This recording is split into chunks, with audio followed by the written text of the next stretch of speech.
there's pop, there's usually money. And some people in the pop business have never been too worried about how they get hold of it. There have been fake hit parade charts and record plugging. Not infrequently, pop groups have fallen out with the law. The latest fad to hit the pop world is bootlegging, the illegal production of records of music by top groups by backstreet manufacturers. These illegal records are made from tapes secretly recorded at live concerts by well-known groups. At big pop festivals, the audience can number thousands, and it's all too easy for someone, somewhere in the crowd, to record the music with a hidden tape recorder. Or, if he's more sophisticated, the illegal record manufacturer can somehow get hold of unreleased tapes from record companies.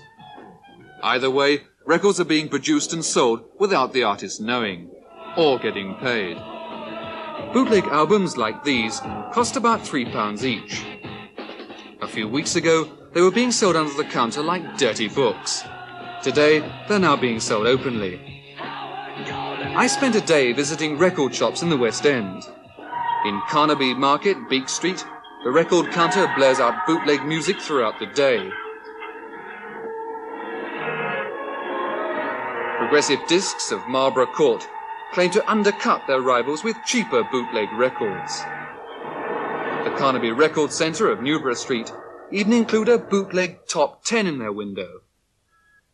Seen and Heard of Oxford Street slipped me a furtive bootleg version of Jimi Hendrix from a locked case, but gave the game away by putting it in their own bag. Virgin Records, just over the road, weren't so shy. They display their selection of bootlegs all over the shop, and their manager talked openly about the illegal side of their business. Is the profit margin on bootleg records larger or smaller than, for example, the larger than on ordinary records. Mm-hmm. Why is that? Because of the danger involved, I suppose, basically. So what do you mean danger? Well, they are virtually illegal.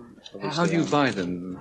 Well, you get people coming into the shop and they offer them to you. Just contacts that you make being in the record business, and it's the same as anything else. And it's presumably cash over the counter, is it? Oh yes, it's all cash basis. No invoices at all? No. Mm-hmm. The big record companies are obviously worried. Bootleg albums of their artists' music cost them money in lost royalties and sales of legitimate recordings. But it affects our artists very considerably, and long term, if bootlegging logically progressed to a very large degree, it would cut into our normal sales. As a record company, we have to look at it from that point of view. From the artist, songwriter, everybody who's concerned in the making of a record, it's piracy. They're not getting paid for something which they've done, and very genuinely, they have a grievance. At the moment, the bootleggers only steal the music of top groups, the groups who sell the most. Peter Grant is manager of the Led Zeppelin. We found bootleg albums of his group easy to buy in the West End. How much money do you think you've lost personally, and the group too, from the activities of people who've bootlegged your records? Well, I would think altogether between $150,000 and $200,000. Have you actually caught anybody recording your group at a live concert? It's in Germany. In Germany at a concert.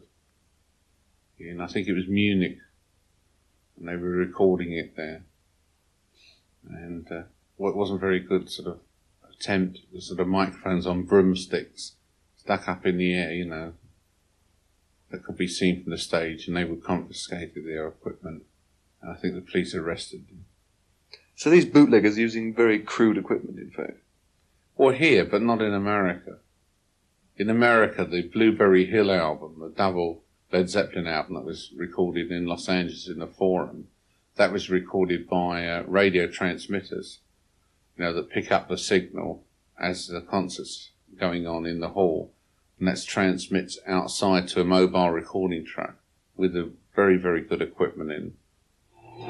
When we asked one record shop how we could get tapes of a Rolling Stones concert produced as bootleg albums, we were told to go to a record shop at 88 Chancery Lane. There we'd meet the bootleg king.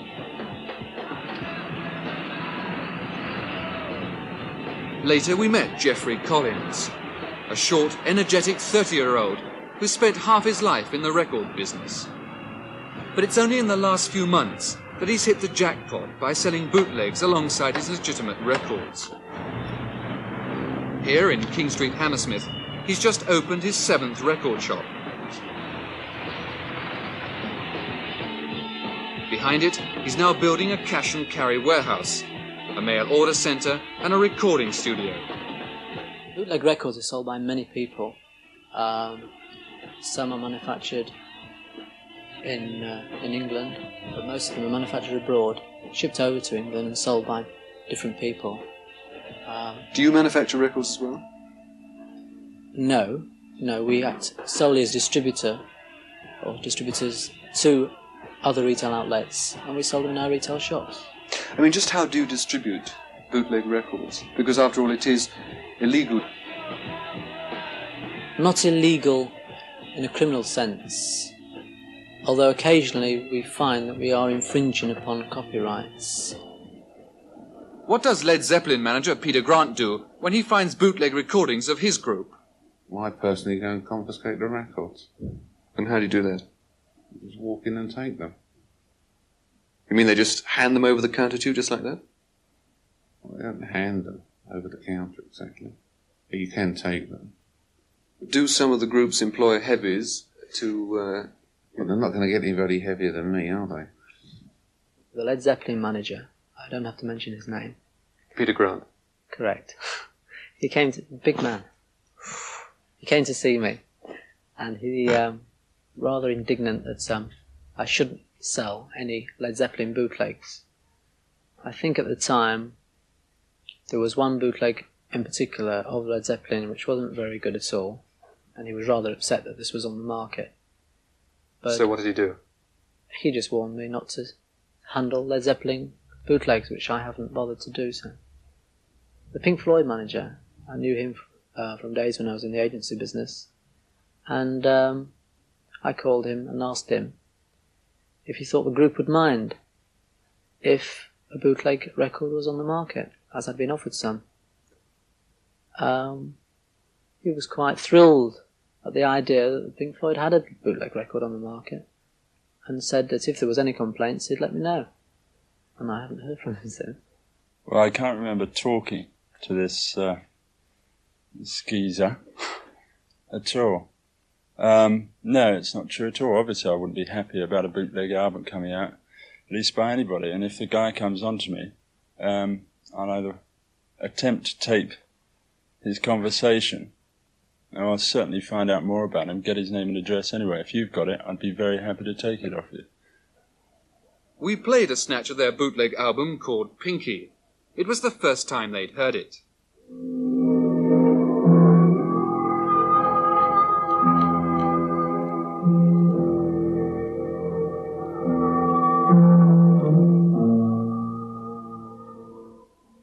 Well, what do you think of that? Compared with studio recordings, it is disgusting. And, I mean, he's just conning everybody or all the way along the line. That we could do if we chose, if we chose a live recording, it would be of far superior quality than that.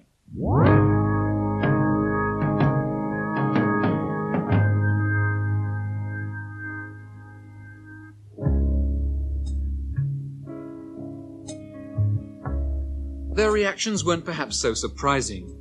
Producing pop music today is sophisticated and expensive.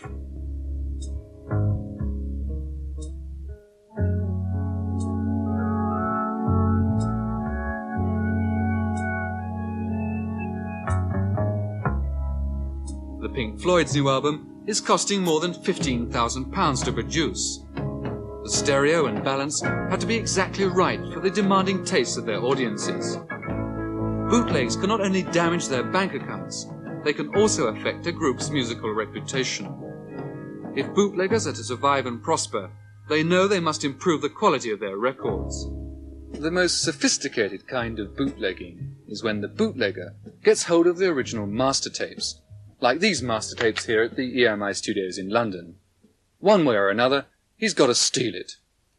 When he gets hold of a master tape, he knows that the quality on his bootleg album will be much better than if, for example, he uses a snatch recording taken at an open-air concert. Now, this copy of a master track of the Beatles' Hey Jude cost £30,000 to produce. A copy of it was sold to a bootlegger for £1,000. He soon turned it into this, Judy, the illegal version of Hey Jude. Hey Jude was recorded by EMI for Apple Records, the Beatles' own company. The bootleggers on their album called themselves Custom Records and changed the song titles. Hey Jude became Judy Judy, Lady Madonna, Lady Mother, and Penny Lane, Copper Path. Now, where did you get the tapes from for this record, for example?